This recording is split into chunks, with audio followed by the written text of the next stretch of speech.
This podcast is sponsored by ORC HSE Strategies, an industry leader in developing innovative and sustainable approaches for protecting workers and the environment. ORC membership includes EH&S vice presidents, directors, and senior managers from over 120 large global corporations in 20 different industry sectors. Many member companies like General Electric and Alcoa and GM and ExxonMobil and DuPont and Duke Energy and Siemens Healthcare Diagnostics and Allergen and Procter & Gamble and 3M have very well-established reputations as industry leaders in EH&S. That's like reading the greatest hits list. The value provided by the organization comes from harnessing the collective wisdom of all of these members and from the guidance and facilitation and expertise from the staff with decades of experience in EH&S. If you're interested in learning more about the unique opportunities available through ORCHSE, please contact Linda Haney at 202-510-0509. Or you can pop Linda an email at linda.haney@orchse.com. That's Linda, Linda.Haney, Haney, at orchse.com. Now, the podcast.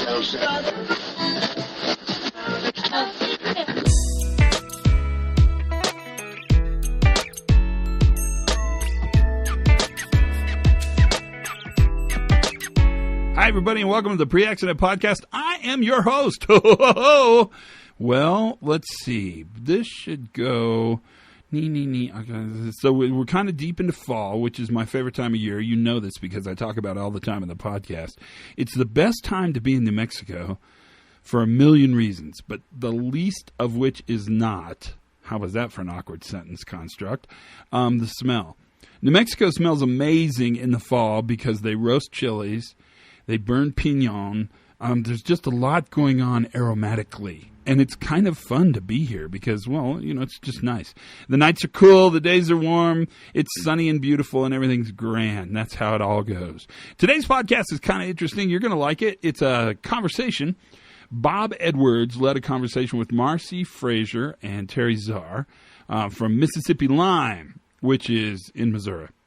I know, it sounds like it shouldn't be, but the Mississippi River is a huge part of Missouri, so it kind of makes sense, right?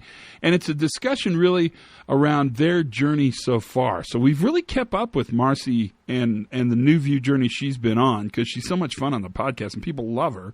This one's nice because she brought her exec in, and so it's a really good chance to listen to this conversation between the exec and what the exec's thinking, because Terry's, you know, at a different place on the pointy stick, what Marcy's thinking, and then Bob facilitates it beautifully. I think you'll find this to be a very, very fun little podcast. Sit back and enjoy, that's for sure. Thanks for listening, and no matter what it takes, tell your friends to listen. I don't care how you have to do it.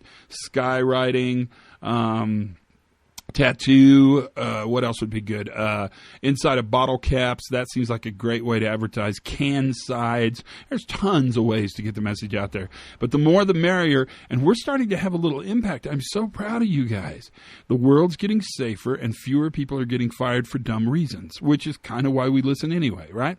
So reliability is important. Process is important. So is the organizational journey, and that's today. So sit back, relax, and enjoy the podcast conversation on organizational journeys with Terry, Marcy, and Bob. So I'm Marcy Frazier. I'm the National Director of Safety for Mississippi Lime Company. And been on the podcast a couple of times. Yes, already. so it's Yep. great to be back. Thank you for having me. Yep. And my name is Terry Czar, and I'm the VP of Operations for Mississippi Lime. And we literally have Terry cornered. That's how we had to get this podcast. We had to corner him. He's in a corner of a conference room. That's right. Yeah. So one thing that I wanted to talk about just for a few minutes anyway is you guys were just practicing for a trade show you're going to next week, right? Tell me a little bit about what that trade show is and what's the importance of you guys going to talk at it. So the trade show is the National Lime Association. So it's all the lime producers in North America. And we get together at an annual show where we review safety topics, safety innovation, regulatory changes. We talk about the changing environmental world. We talk about not necessarily competitive issues, obviously, because of antitrust, but we talk about things affecting the industry. So it's a good clearinghouse. But it's very specifically to the lime. It's all about lime. So I initially thought it was like a mining conference, but this is all about lime. Correct. Cool. And then, so you guys are going to actually speak at this one too. What's that all about? Yeah, so every year they put a call out for the membership to share safety innovations.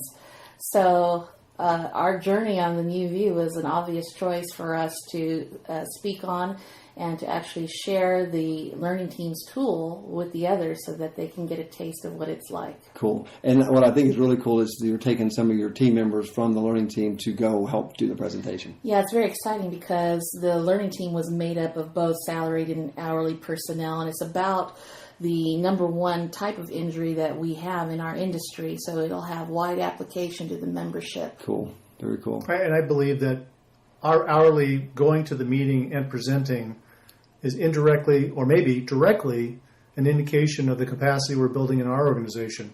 So how many organizations have the ability to have hourly people come talk about the leading injury in their industry to the industry? That they are actually working on making better. Right? Actually working on driving improvement. Yeah. So how could you possibly ask for more accountability, right? I mean, I get this all the time from companies that are just getting started. They get all freaked out and say, well, what about accountability? How do you get more accountability than that? You've got the guys that actually are close to this work, that deal with these kind of injuries, helping you solve this problem. It's amazing. It is cool, isn't it? Yeah. So what I also think is interesting, just as a side note, I understand one of the guys has never flown before. That's so right. Talk about a new experience. Actually, two of them have never flown before. Yep. And one of them never been to the ocean. Yes, right? the other wow, never been to the ocean. A great. So we're going to fix all of that. Nice, all at one conference. Cool. Okay, it's Todd again. Sorry to interrupt. They had a nice little discussion about the conference, and then they broke right into learning teams, but somehow I messed the file up. This is part of the joy of doing a podcast. You don't even know the behind the scenes of this. You should go for a special tour, a wine tasting podcast studio tour. And they started talking about learning teams, and Terry started talking about where they were using learning teams, and he expanded it beyond really safety. So we're going to jump in as Terry's describing it. It sounds fine. It's not a problem, but it felt like it needed a little bit of a addendum to make it even better. So here we go. Safety, we've done environmental, we've done quality, and most recently we did one in preparation for our contract negotiations on a labor relations issue, and people said, yeah, that's a natural thing for us to use to get there. Nice, because you're learning, right? The whole goal is learn and improve. Right. And it's a great method. And do you find that even you don't have to do a learning team for everything, just in, like you were talking about, in your normal conversations, you're starting to see this new view kind of rubbing off on just everyday sort of operations? Absolutely. Again, I think it just boils down to asking better questions, making sure that we understand the situation and not jump immediately to solutions. Right. It's about being effective, not necessarily being efficient.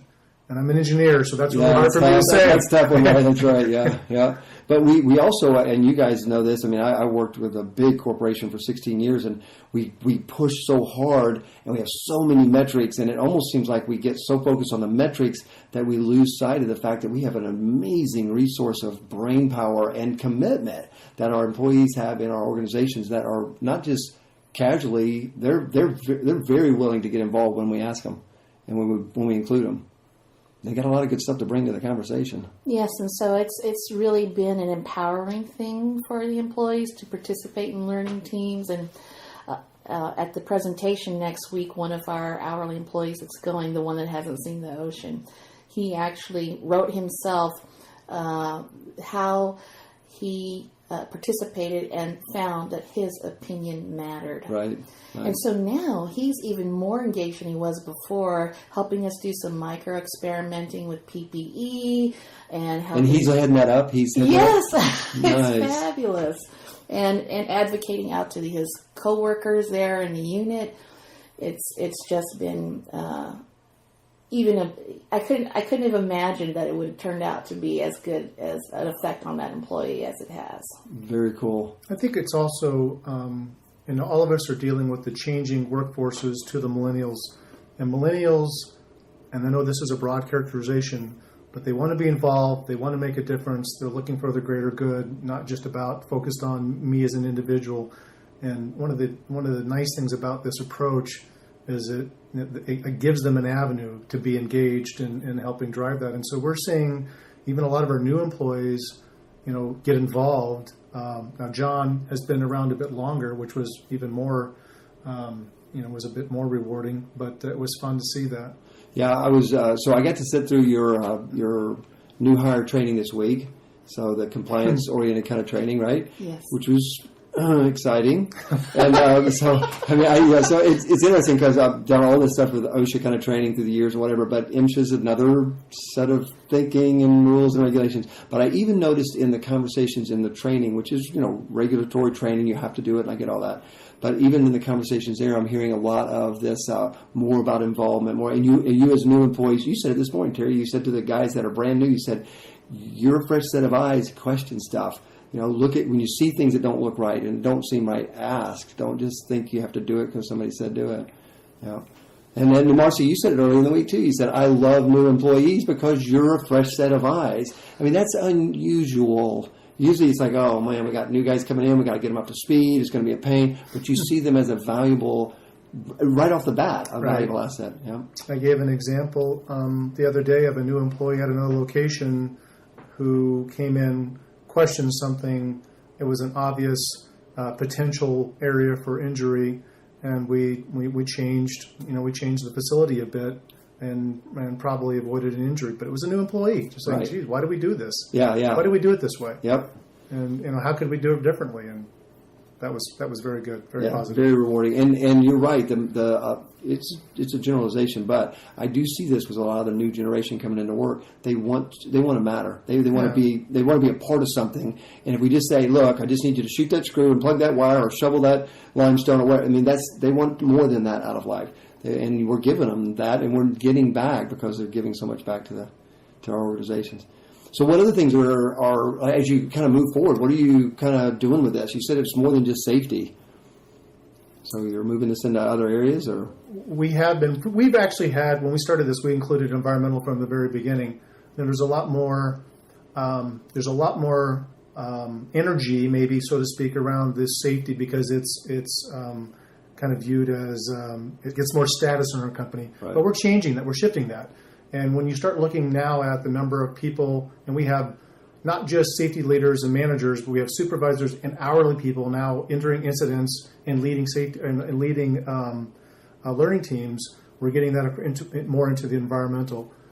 Quality is a bit behind that, but coming. Right. And I expect that as we build our standards or expectations, that people will figure out when we have deviations and when they need to ask those questions, and then we'll get into either operational deviations or operational upsets where they'll get the mindset. Well, they'll ask those better questions about how did this happen. Right. Yeah, and that's a nice segue into a recent learning team that was conducted where it was an operational failure, and we see now that a lot of things that we originally thought were safety issues. Bob, we were talking about this before, how when you do the learning team, you find out it's really not a safety issue, it's an operational issue that we're seeing that's manifesting in the safety arena or in other ways. So it's really some interesting learning that's going on with these failures and events that are occurring. And do you feel like it's starting to break down sort of the silo? I mean, we've been talking about silos forever and break down the silos and all that stuff, but do you feel like this is actually making that happen at levels that maybe we haven't seen before? Where it's not a quality problem, it's not a safety problem, it's operations. We're trying to get stuff done, and operational issues lead to all kind of stuff. Mm-hmm. Yeah. And I think it also ties back to that statement that's been said around, the work. I mean, employees that are performing the work don't perceive the work as quality work, safety work, environmental. Right. It's work. It's work. It's all integrated into one. Yep. So we're the ones that separated it all out, right? Right. And, yeah. So we built all these departments, and so any deviation, any upset can have any number of impacts. So the more capacity we build in there, the more we lessen those potential deviations or the consequence of those to something that they have the capacity to manage. Yep. And so that's important.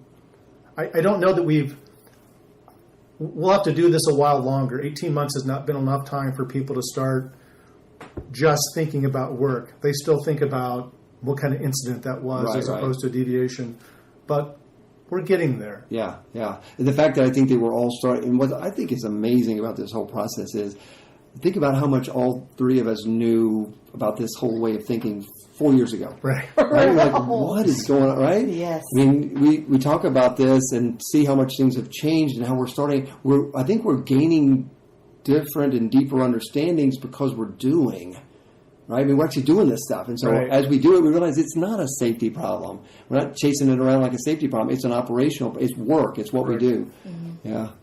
But I think it's a credit to Terry in the leadership that, we're thinking about human and organizational performance and learning teams in terms other than safety. It's giving them the permission to review events in that broad scope, not just such a narrow scope of safety. Right.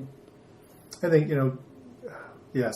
And it all starts with my response, management response, leaders' response does matter. I mean, it really does. Errors will happen, mistakes will be made, things will pop up. Now what? What can we learn from it? Right. And the learn first, then act mantra, it just needs to be something that we continually reinforce. Well, let's explore that a little bit because, I'm excited about you being on the podcast because your peer group, leaders at your level of the organization and their adaptation into the new view and the struggles they have. Can you share some of that? What insights can you share with the group around leadership's journey into the new view? What things were difficult? What things were easy? What things made huge impacts with the organization? Is there anything like that you can? Did you just get it right from the beginning and say, "Oh, I got this"?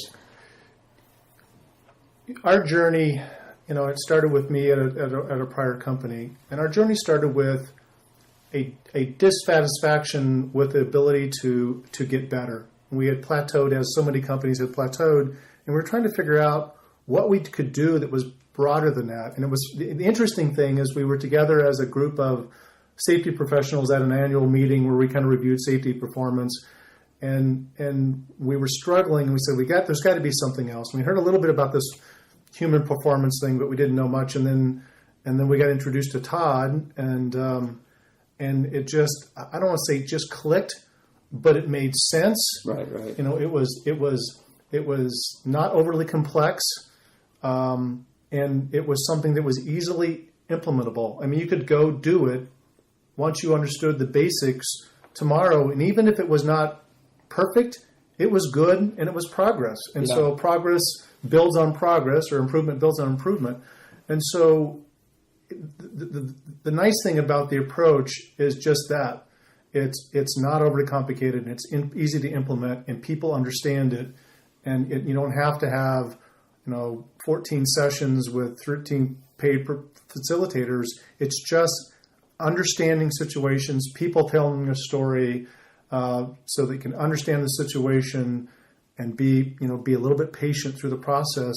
And it's amazing what you learn. You really, the most fundamental thing is you have to care about people, and you have to be curious about what they do and want to understand how they're struggling with what they do. Yeah. And I think you guys agree with the thing that we say a lot nowadays is that fundamentally people come to work to do good work. Yeah. I mean, there are always some that don't, but if our assumption is, and I think it's a good assumption, most of the people I've met at your organization, they're here to make stuff happen, to get work done, and to do a good job. I fundamentally believe that if you create the space for people to do amazing things, some of them will actually exceed your expectation. Yeah. There will be some people that will disappoint you, and the whole group in between will follow the lead.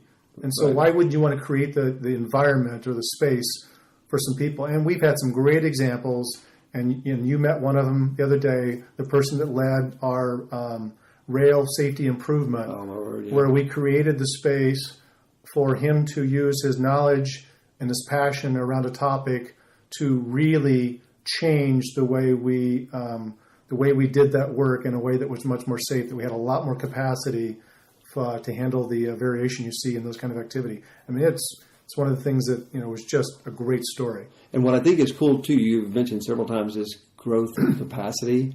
right? I've seen that in the short amount of time that I've been able to hang out with you guys, is that the capacity is you're tackling bigger stuff and tougher stuff, and it's not even scary. You're just like, well, let's dig in and learn. That was that could have been bad. Whoa, let's get in there and right. And so I've seen that happen, and like you said, it's not been a long time period, but at the same time, it didn't happen overnight, right? So it's not like you just flip the switch and you're done. But every time you have that success, and every time you make that progress, we talk about it. Confidence builds capacity. I mean, you're seeing it here, and you're the right size of a company, I think, to move faster than some of the bigger companies. I mean, bigger ones have a tougher time moving quickly, not always, but most of the time. So I think you guys are moving at a pretty nice pace. Yeah, our size affords us that bit of agility, but I'll say it's not just the learning.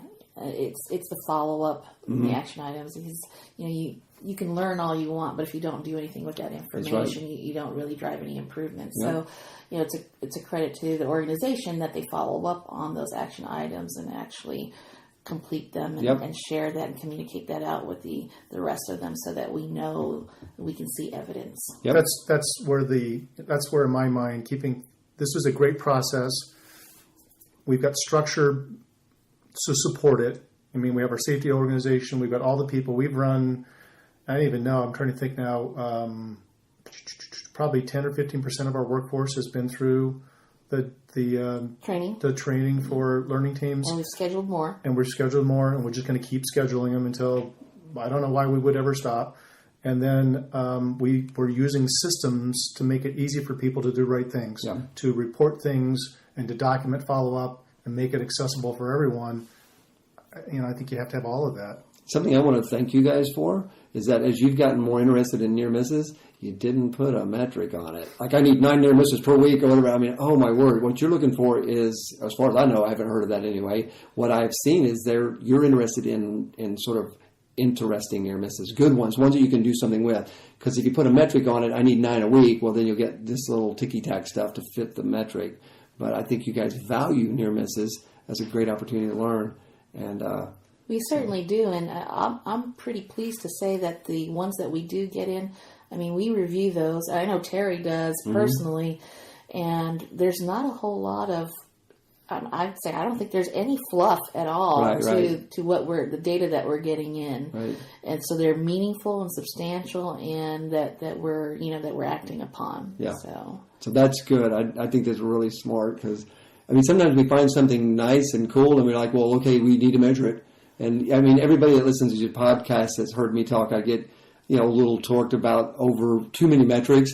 I'm not saying don't have metrics. I'm just saying we have put so many in place that we start managing the metrics instead of leading people. And that's what you guys haven't done that. You have really built this in as a way of thinking, and you're showing value to things like near miss reporting. So it's not a pile of them coming in, but it's good ones coming in. Yes, and we're getting them, not just, we're getting them from all levels of the organization down to hourly folks. And then, we have a system that allows them to directly input, these near misses and other things that they see. And I'll compliment Terry, because he gets alerts or notices about these. And for those that are really good catches that, are really substantial, he'll personally contact the originator to thank them for bringing that to our attention for further action. Yeah, it's actually, we had one just the other day, and but it's fun because you're trying to reinforce people doing the right thing. You're trying to reinforce those behaviors where people took the time to discover something, and it's really fun when you find that it wasn't just they stumbled into it, but they actually had to do a bit of a work, and they were looking for those deviations, and boy, they're just, I mean, that's time well spent giving people that positive feedback. And I remember that one from the other day, and the employee came back and said, "Just doing my part." Yeah, nice. Yeah, he was very humble about it, but it was a very significant incident that was avoided through some good work on his part. So we're next. What are we doing? What's next? I mean, if you think about this. Oh, do you hear there's a new book coming out? Yeah. Yeah. I might have heard it from another guy. Another guy named Todd. Yeah. We'll continue to focus on the near misses or the activity within the organization, and look for these passive signals, these weak signals, and get better at that. I think that's important. I think that it's important that we start learning from our jobs, the post-job reviews, the 4 basic questions that you can ask and apply. And we started with, and we'll continue with, periodically just asking the open-ended question of our employees: what could go wrong? What bothers you? Where did you struggle today? Yep. And there's so much to be learned from that. And you can get overwhelmed by asking that question, but I still think every once in a while it's a pretty powerful question to ask. And if you do those things and you just continue to work those, it'll grow, right? It'll grow on its own as you build the capacity. So it's not just asking the question for the sake of asking the question. It's also building capacity into the organization as you work your way through those questions and what comes from them. I heard something really cool from one of your managers. I was part of a learning team with you guys this week, and one of your, I don't remember, he's like the second in charge of one of your sites. There's like several sites here on site, right? Right. Anyway, he said, I really want my supervisors out in operations way more, right? So less tied up with things that aren't bringing much value. So he's going to proactively, with his team, I'm sure you guys too, right? Start looking at, are there some things here that we do that don't bring a lot of value? Because we have that in every organization. I spend an hour a week on this, but it brings no value. He's going to look for some things to maybe pull off of those guys so that they can spend more time out there doing what really brings value. Yeah, that's like unheard of. That's exciting, right? Because you know what? I ask this all the time. I ask leadership of companies, when's the last time we took something off of a manager, off of a supervisor? Yeah, so everybody listening to the podcast right now, they're going to take this little snippet and say, boss, listen to this. Right? Right, but we need to, right? It's time to back up a moment and say, hey, what can we take off of you? Because we're finding some of this stuff brings more value, getting close to the guys that are doing the work, listening to them, learning from them, learning teams, all these things. Getting the weak signals. Finding those weak signals and responding to them. And instead of us all being, just sort of bombarded by back-to-back meetings and 1,000 emails a week or more, I had a plant manager that I know really well. He said email was so out of control for him, he got in trouble. He was checking his email while he was at church.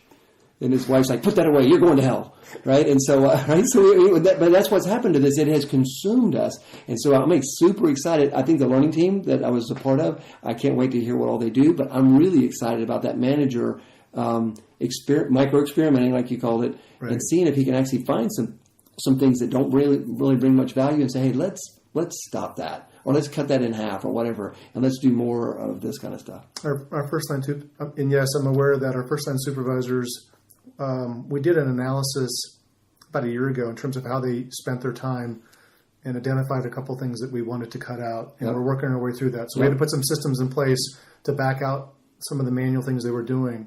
And then the real question is, how do we fill that void? And part of it is asking that question more time in the plant. The other question is, what have we done recently to develop our supervisors to be able to do more valuable things? That's right. So we're working our way through that over the next couple of months or yet this year to come up with some things that we can do to build their capabilities so they can have more impact in the plant. So you have to give Todd and me an update on that.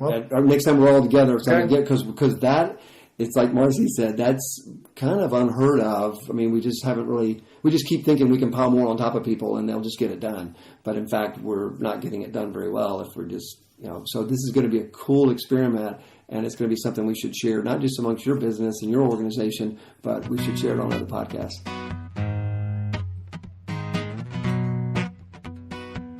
So what'd you think? Big thank you to Terry and Marcy and Bob. I thought that conversation was just a nice little kind of a glimpse, if you could be a fly on the wall, glimpse to a conversation about where they are in their journey and how they feel about it. Remember, and this is so important, it seems a little woolly, but it's so important. The two things you manage when you manage reliable systems are confidence and capacity. We have to believe that we're doing the right thing and that the work we're doing is good, and then have the capacity to actually fail as safely as possible. That is in that podcast all over the place, and that's cool. That's today's podcast. Hope you enjoyed it. Thanks for listening. Tell your friends to join us. As always, I hope you learn something new every single day. Bet you did today. Have as much fun as you possibly can. And for goodness sakes, good gracious, be safe.